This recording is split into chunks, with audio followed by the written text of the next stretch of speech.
Шалом, дорогие ребята! Я так рада вас видеть. Надеюсь, что у вас все хорошо. А у нас сегодня гости. Давайте познакомимся. Кто это? Шалом, ребята! О, здравствуйте! Как вас зовут? Меня зовут Раби Шимон бар Йохай.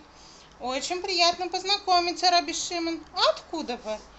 Я один из учеников Раби Акивы.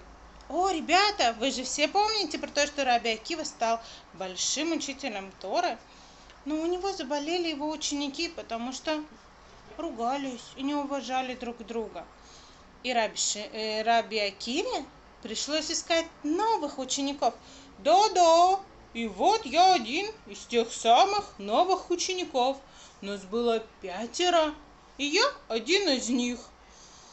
У меня интересная история, ребята. В те времена римский правитель Кесар захватил Израиль. И вот однажды стали рассуждать, хорошо это или плохо, ведь он построил много красивых домов и дорог. Но строил он эти дороги и мосты совсем не для нас. Не заботился он о евреях, он заботился только о своих солдатах. И когда я об этом сказал, этот кесар рассердился, затопал ногами и закричал: «Поймать его и посадить в тюрьму!» И мне пришлось убегать. Я взял своего сына, которого зовут Элиэзер. Хотите с ним познакомиться? А вот и он. Шалом, Элиэзер. Шалом, ани Элиэзер. Да, это мой сын Элиэзер. Я взял его, и мы вместе с ним отправились учить Тору. Ну куда же вы побежали учить Тору, Раби Шимон бар Йохай и Элиэзер? Ох, сначала мы спрятались в синагоге, но мы поняли, что скоро нас там найдут. И нам пришлось бежать. Знаете куда, ребята? Нам пришлось бежать в пещеру, в горы и прятаться там. Побежали. Итак, они убежали. Пойдемте посмотрим, куда. Вот так мы с сыном Элиэзером, я, Раби Шимон бар Йохай и Элиэзер сидели и учили Тору с утра до вечера. Папа, да, Элиэзер, а что мы будем кушать? Я голодный. Всевышний позаботится о нас. Вот увидишь. Хорошо. А теперь выгляни аккуратно из пещеры. И что ты там видишь? Сейчас посмотрю, папа. И вот Элиэзер пошел посмотреть, что же он видит из пещеры. Но рядом ничего не было. Нет, пап, ничего не вижу. Ну, тогда идем учиться дальше. Вот они учились. И что же случилось? Случилось чудо. Элиэзер, сходи посмотри еще раз. Вдруг ты что-то заметишь. Ой, это чудо, папа, смотри! Выросло дерево и побежал ручеек с водой. Какая вкусная, папочка, чистая вода. И рожковое дерево, смотри, на нем растут вкусные рожковые плоды. Ням-ням-ням, как вкусно, ребята! Такое чудо для нас сделал Всевышний. Чистая водичка и рожковое дерево, с которого мы кушали все это время плоды. И нам было очень-очень вкусно. Но ведь мы здесь для того, чтобы учить Тору в безопасности. Поэтому все время, и днем, и ночью мы учили Тору. Ашем видел, как мы стараемся, и послал нам в помощь, знаете кого, ребята? Самого пророка Ильяу. И он раскрывал нам все секреты Торы. Мы сидели с папой и с пророком Ильяу и учились днем и ночью, днем и ночью. И так было целых 12 лет. Кушали мы от волшебного рожкового дерева чудесного, которое послал нам Всевышний, и пили водичку из чудесного ручейка. Представляете, ребята, 12 лет это очень долго. И все 12 лет они сидели в пещере и кушали рожковое дерево, которое выросло для них специально Всевышний. Кушали с него плоды и пили водичку, которую Всевышний специально послал для них в ручейке рядом с их пещерой. А что же случилось через 12 лет? Давайте у них спросим. Раби Шимон, расскажите нам, пожалуйста, а что случилось через 12 лет? Через 12 лет? Через 12 лет случилось то, что пророк Ильяу сообщил нам, что этого Кесара больше нет, и мы можем вернуться домой. Мы с Элиэзером собрались и пошли домой. Мы спустились к нам в город и увидели, что, слава Богу, евреи там остались, и нам есть кого учить Торе. Да, мы с папой отправились домой, нам были очень рады, и мы учили евреев Торе. На 33-й день после Песаха Всевышний сказал мне, что я могу открыть все секреты Торы, которые я узнал от самого пророка Ильяу, которые я выучил за те годы в пещере. И вот великие мудрецы собрались в моем доме и стали записывать мои слова. Они написали в этот день книгу, которая называется Зоар. В ней написаны секреты Торы. Это великое учение, которое передалось всем поколениям. Это большой праздник. Для того, чтобы в этот день я успел все передать, а мудрецы успели все записать, Всевышний сам остановил солнце.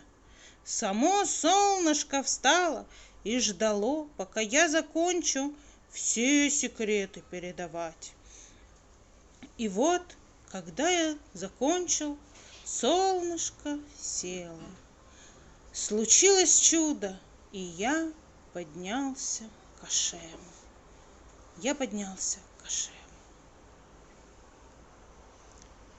И это был огромный праздник.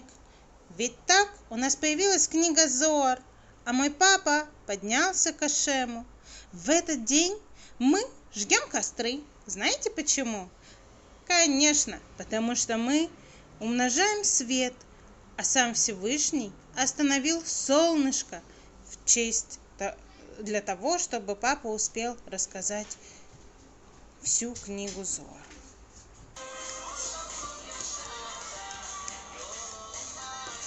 Вот так радуются евреи каждый год, празднуя Lag BaOmer. Мы зажигаем костер, танцуем вокруг него, кушаем вкусности, поем песни, стреляем из лука.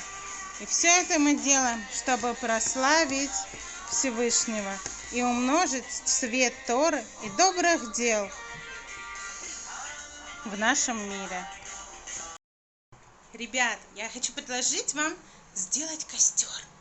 В этом году мы не сможем пойти на улицу и устроить там парад, устроить там костер, как мы это делали каждый год.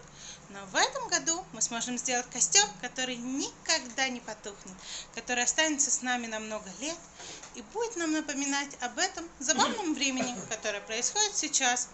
Однажды вы на него посмотрите, когда вырастешь, скажете: о, это тот костер, который мы делали тогда, когда было нельзя устроить настоящий костер.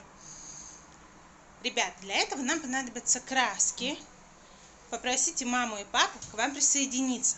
Нам с вами понадобятся краски, лучше пальчиковые, но можно гуашь. Нам с вами понадобится большой лист бумаги. Если у вас большая семья, то лист должен быть очень большой. У меня вот такой лист, это А3. Вот. Вам понадобятся краски цветов огня, костра. Вот мы развели их вот на такой палитре. У меня, как вы видите, цвета огня, да? Красный, оранжевый, желтый. Разводим их побольше там, потому что сейчас, детки, будет ваш любимый момент. Вы будете ручками в этом возюкаться. Смотрите, как это будет происходить. Ребят, смотрите, вот мы, значит, краски смешиваем. Видите, у нас прям как огонь получается. И первым папа должен окунуть свою ручку. Смотрите, вот папа взял. И первым в самый низ ставит папа самую большую ладошку. Вот так отпечатывает. Опа! Так, папа, поднимай. И опа! Вот папина ладошка. Теперь я, мама. Так, я хочу, чтобы у меня было немножко только больше желтого. Немножко красного получился отпечаток. Вот мы мазюкаемся в краске. Прелесть? Вот, смотрите, глядите. Теперь мамина рука. Аккуратно ставим ее рядом с папой, но в другую сторону. И хопа! Теперь дворочка. Ну, у нас это дворочка, у вас я не знаю, кто будет старшей сестричкой или братиком. Вот, возюкаемся, возюкаемся, мазюкаемся в краске. И делаем наш костер. Та-дам! Вот, как здорово! Теперь Яшечка. А потом ты. Так, ну, Якулик, давай. Мазюка, возюка. И еще, давай еще помазюкай, чтобы побольше краски было на лапках.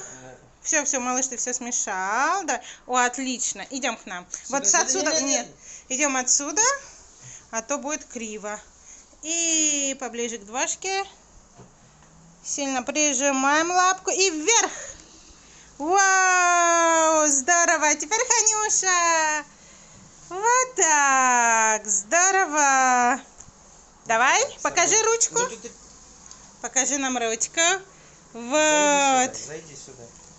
Мы рисуем бревнышки у костра. Можно тоже пальчиками. Вот, окунаем пальчики в краску. И возюки-мазюки. Так, Яш, можешь вот залезть пальчиком в краску. Аккуратненько и аккуратненько. Так. Да, Васюша, молодец. Все, дворочка тоже чуть-чуть сделай. Не замазывай ручки, следы не замазывай ручек. Все, молодцы. Дайте мне ваши пальчики. Ребята, а теперь я предлагаю попросить родителей написать Лаг Баомер и год, чтобы не забыть, какой же это у нас сейчас год. 5780. Нет, и мама вот с папой как помогут. У нас получилось. Как нам. Смотрите, какой красивый костер у нас с вами получился. Так, мы весело сделали костер в этот Лаг Баомер в этом году. И он останется с нами надолго, на много лет. И когда-нибудь вы на него посмотрите и скажете: ой, это моя такая маленькая ручка была. И вам будет приятно и весело. А сейчас скорее кушать вкусности, которые приготовили мама и папа вам на Лаг Баомер. Веселого Лаг Баомера, друзья. До новых встреч!